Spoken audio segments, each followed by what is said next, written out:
By the year 2267, Earth has become uninhabitable because of ecological collapse, and humans now live in overcrowded space stations in Earth's orbit.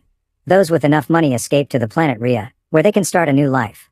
Laura wants to join her sister on Rhea, thus she has taken a job on the cargo ship Cassandra as the crew doctor for the money. The trip to station number 42 will take 4 years to arrive and 4 more to get back, so the crew will go into cryosleep and take turns staying awake one person at a time for 8 months to keep an eye on things. Before leaving, Laura sends her sister one last video message, which will take a few years to get to Rhea. When she boards the Cassandra, Laura meets the crew, Captain Lacroix, First Officer Lindbergh, System Administrator Yoshida, Prokop, and Vespucci. There's also Decker, a sky marshal sent by the government because lately ships have been under attack by the radical Neo-Luddite group machine strikers, who are against living inside machines.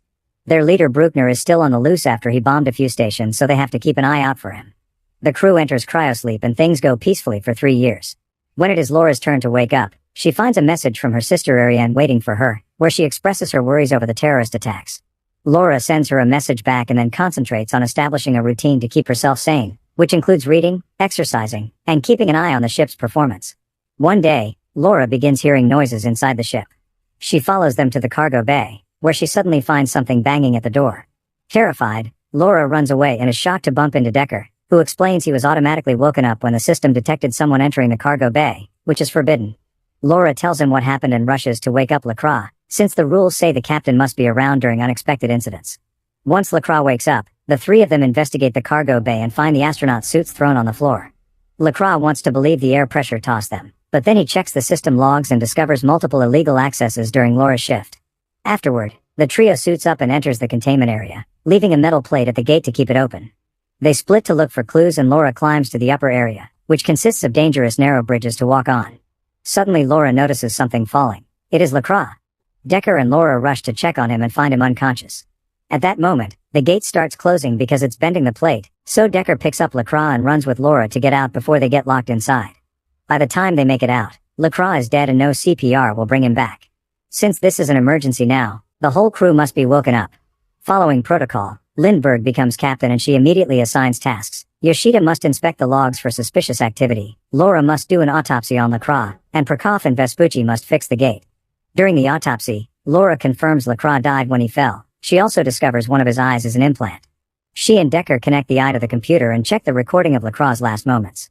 To their shock, Lacroix finds an open containment unit with a biohazard warning on it, which doesn't make sense because they are supposed to be transporting construction materials. While Prokop and Vespucci discover the gate's gears somehow broke, Laura and Decker return to the cargo bay and use Lacroix's badge to investigate the containers from the video. They go deeper inside and find all units connected by thick pipes. A closer look reveals a huge surprise. There are sleeping humans inside all of them. They call Prokop and Vespucci to help them move a unit with a kid out of the bay, which raises an alert in the system and all the units start moving. The men move quickly enough but Laura almost falls and has to grab onto the stairs until Decker comes to help her. Moments later, they bring the unit to the medical bay. Lindbergh isn't happy about this because they aren't supposed to mess with the cargo, but now the rest of the crew wonders if Lacroix was murdered for seeing something he shouldn't have. Someone clearly set the containers in motion to kill them too, but Lindbergh insists it was just the system putting the units in order and that they should take the kid back. Decker reminds her this is a murder investigation and Laura gets to do a full inspection of the kid. The scan confirms the child is under cryosleep, but she can't learn anything else because the tank is blocking her machines. Laura asks Decker for help and he uses a special program that will open the unit's digital lock in a few minutes. While they wait, Laura tells him about her sister and Rhea, and Decker kisses her. Meanwhile, Lindbergh asks Yoshida to investigate Decker, thinking there's something wrong with him. At the cargo bay, Prokop and Vespucci begin hearing weird noises coming from the inside.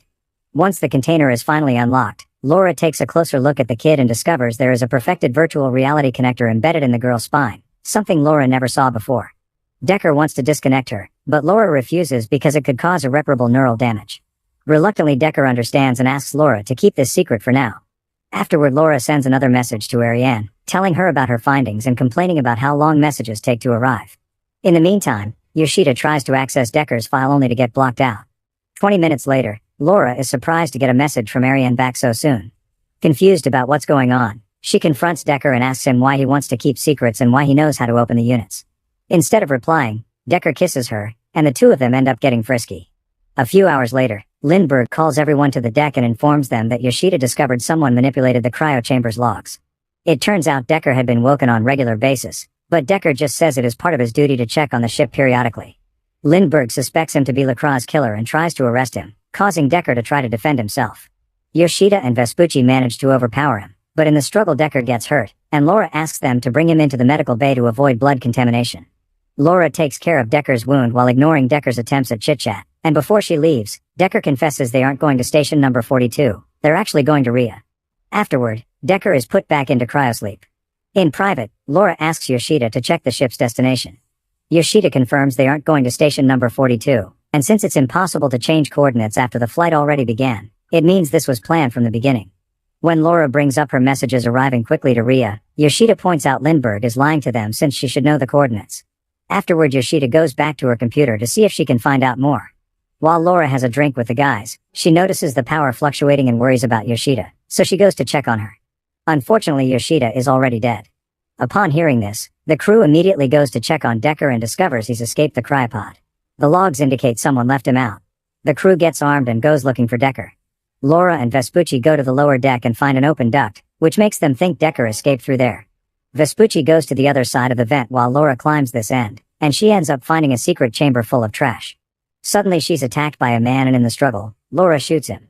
A closer look reveals this guy as the terrorist Bruckner, and there's a box with his belongings nearby. Laura finds pictures of the machine strikers working to develop natural resources and discovers Decker is part of the organization.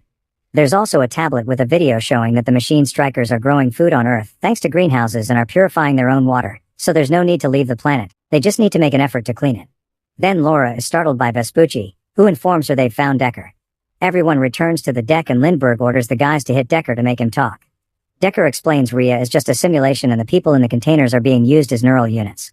The government is lying because if people knew parts of Earth are habitable again, the system would crumble. Decker admits Bruckner cracked up and killed Lacroix, but not Yoshida.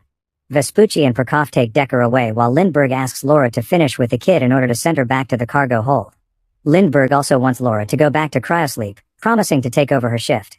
Getting suspicious, Laura takes out her gun but Lindbergh beats her to it and ties her up. Lindbergh explains that settlement on Rhea actually failed, and the simulation is only temporary until they manage to find a new planet to terraform. This simulation allows people to stay alive with hope, and Lindbergh won't allow anyone to get in the way, so she'll kill Laura and Decker with the excuse they killed the captain. Meanwhile, Vespucci and Prokop take Decker to a random corridor and demand to know everything.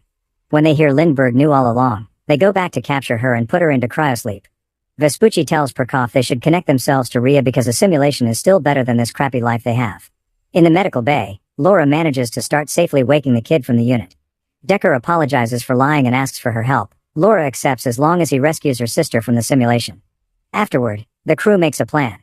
They'll finish their trip to station number 42 because that's where the simulation is kept, so Decker will connect Laura to the system in order to send a message with the truth to Earth. Then they'll blow up the antenna. For the next few days, Decker and Laura spend their private time together, and Decker tells Laura how nature has reclaimed every spot on Earth. When they finally arrive at station number 42, they delay the delivery of the cargo, which gets them 30 minutes to pull off the plan. Laura discovers the child is awake and wandering, so she has to quickly take her back to her room to keep her safe. Prokop and Vespucci secretly work against the plan because they want to connect themselves to Rhea, and to do that they'll need Lindbergh's badge. Vespucci burns his hand with cryoliquid to retrieve it from the tank while Prokop reprograms the unloading of the cargo to 10 minutes instead of 30. Next they use the badge to access the units and disconnect two people to take their places in the simulation. As the system gets ready for delivery protocol, it wakes Lindbergh up. Meanwhile, Decker goes on a spacewalk to put the explosives on the station's antenna before he goes looking for Ariane's container, luckily finding it quickly. Laura decides to join him, but her suit begins malfunctioning and Decker has to catch her before she drifts away. Decker explains to Laura that the units can't be just unplugged without killing the people inside, so Laura asks to be connected to the simulation in order to meet her sister and send the message. At that moment, the ship begins delivering the cargo automatically, meaning they only have a few minutes left before the ship begins the trip back. Decker connects Laura to Rhea and Laura is shocked to appear in the most beautiful forest she's ever seen. In a house nearby, Laura reunites with Ariane and her kids and cries over having to destroy their happiness. She runs away into the woods and records a message for Earth explaining the truth behind Rhea, finishing right before Decker wakes her up with bad news. Since the cell unit of Laura's jetpack is broken, Decker gave her his, meaning only she can back into the ship. Laura doesn't want to leave without him, but Decker reminds her she must protect the kid since she's the only proof they have. Suddenly the ship's thrusters are turned on, pushing the duo away from the station.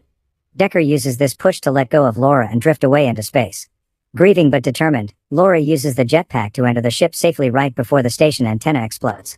As the ship goes into autopilot mode to start the flight back, Laura goes looking for the girl and bumps into Lindbergh. A fight ensues between both women, and when Lindbergh grabs an axe, she accidentally breaks a gas tank. Laura uses it to push Lindbergh into an airlock, trapping her there. Then the airlock exit opens and Lindbergh is ejected into space. Afterward, Laura looks for the kid and finds her calmly having a meal. The two of them begin a new routine for the trip back while Laura's message arrives at the stations around Earth, letting people know the truth. Make sure to subscribe and turn on notifications so you can watch more videos like this. Thanks for watching.